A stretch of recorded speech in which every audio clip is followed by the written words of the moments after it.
Muloyim bo'lsang latta ekan deyuvchilar topiladi. Qattiqqo'l bo'lsang bemehr, bag'ri toshga chiqarishadi. Ilmdan gapirsang amal qilishing kerak deyishadi. Amal qilsang oldin yaxshilab o'rgan deyishadi. Bid'atlarni tark qilsak vahobiyga, zikrlarni ko'paytirsak sofiyga chiqarishadi. Maqtansak maddoh bo'lasan, tanqid qilsang ichi qoraga aylanasan.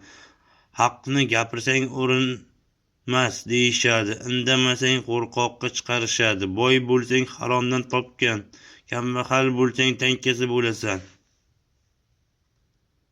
Odamlar shunday birodarlar, ular bir-biriga gapirishadi va ular baribir tinch qo'yishmaydi. Ular baribir rozi bo'lishmaydi. Sen ularga ko'p ham, ahamiyat ham seni yaratganga rozi qilishga urin. Senga haqiqiy bahoni u qo'yadi.